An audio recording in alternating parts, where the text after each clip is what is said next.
The stage is where we hear from people. We also try and talk about why certain measures were taken. So I think there's a willingness to listen, and on certain points there might be a willingness to have amendments if they're good for the system. Concerning vouching, maybe in particular? I still think vouching is highly problematic, particularly in an age where people are accustomed to showing identification.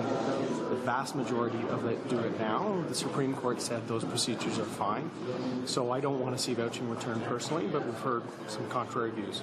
So in terms of other amendments, I guess what kinds of things would you be open to? What kinds of things do you think are necessary? Well, I think we're still hearing witnesses. We've heard a range of things on the vouching, on putting more of the investigation and prosecution with the DPP.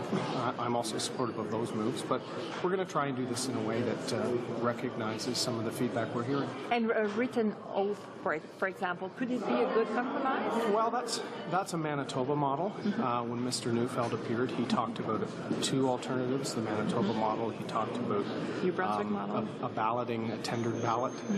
So we're going to try and see how other people do it, because vouching leads to huge irregularities. Mr. Neufeld said well over 50%. So I don't think that's the way to go when we have a lot of elections in this country decided by 500 votes. So we're going to look at what other jurisdictions do.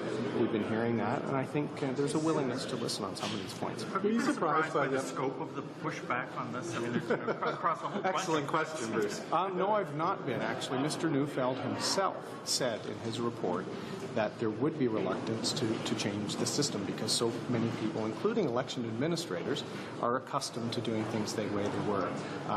And so he said there would be tremendous pushback, but it doesn't deter us from the fact that we want elections to be fair and balanced, and I think most of the measures in there are clearly geared at a level playing field, and some of the rhetoric on it that says it's geared towards us has absolutely no support. And in fact, if you read the Supreme Court decision right through the Neufeld report, you can see actually why most of our reforms are put in the bill. They're a result of the Supreme Court decision. Do you speak French, Monsieur O'Toole? Je parle un peu français? pour une question sur ce sujet. Okay. But how do you explain then why the Chief Electoral Officer, the former Chief Electoral Officer, the Ontario Chief Electoral Officer, all these people who deal every day with election matters do not agree with this bill? As I said, Mr. Neufeld suggested that any time that you try and bring substantial changes to a system, you're going to have resistance. He said that clearly in his report, which is why governments in the past have not moved on these things. But one of the things I like most about our government is we're bold and we're willing to go on and move on important reforms like these. I have to get to something, so thank you very much. Have you heard a lot from people in your riding on this? No, actually. It's mostly been coordinated generally in the same way that, Liberal or NDP coordination leads to pushback. So the NDP used resources to go around the country and sort of try and stir up.